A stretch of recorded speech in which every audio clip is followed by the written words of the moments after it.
Alright guys, it's that time again. Time to talk about more rare and unique games. And today we're definitely going to talk about a unique one.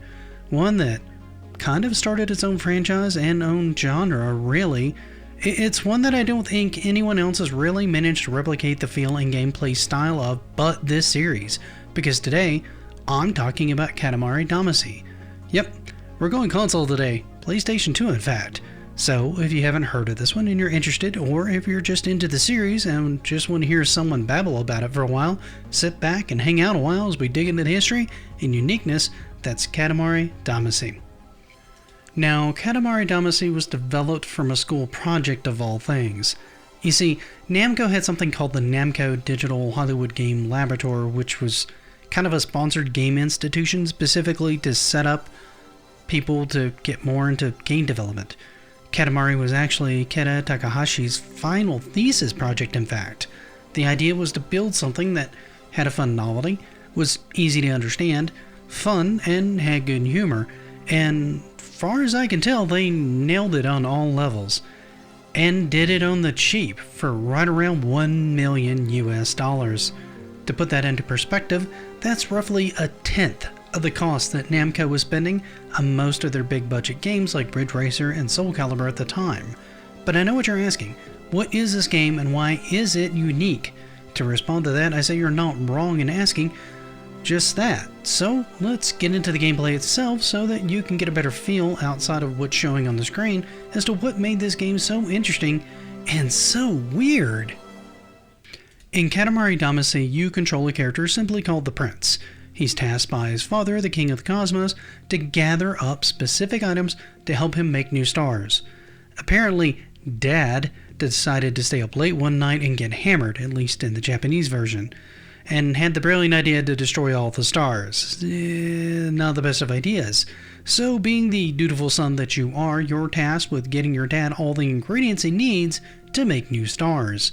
To achieve this, the prince rolls around something called a Damacy, given to him by his dad, which is kind of like a giant sticky ball. The ball itself, again, is sticky, and anything smaller than the Damacy itself will stick to it, making it eventually grow larger and larger. Obviously, the larger it gets, the more things you can pick up.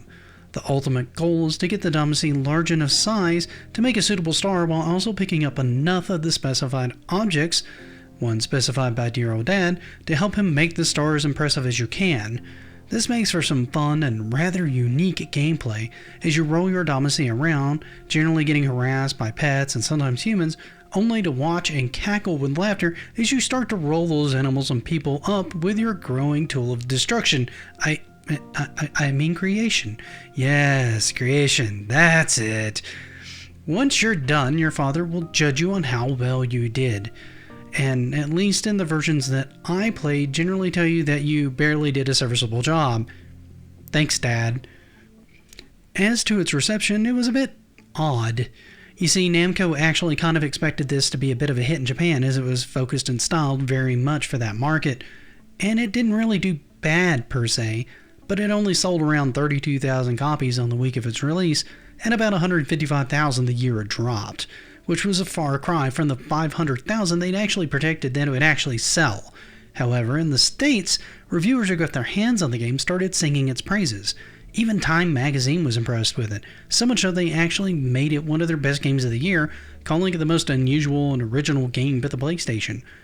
Retailers weren't really sold on the idea of it though, and only ordered a limited stock, and to their surprise, they quickly began to run out of stock of the game as it became a sleeper hit, surpassing 120,000 units sold in America and even winning an award of excellence in game design. Thankfully, it did well enough for Namco to approve more in the line, coming out with We Love Katamari that hit the PlayStation 2, Me and My Katamari that also hit the PlayStation Portable, Beautiful Katamari that hit the Xbox 360, and Katamari Forever that hit the PlayStation 3, and that's just naming a few of them. Heck, it even had releases on the PlayStation Vita and the Switch. It's safe to say that the Japanese and American consumers alike have a soft spot for the prince and his quest to keep helping his father make more and more stars.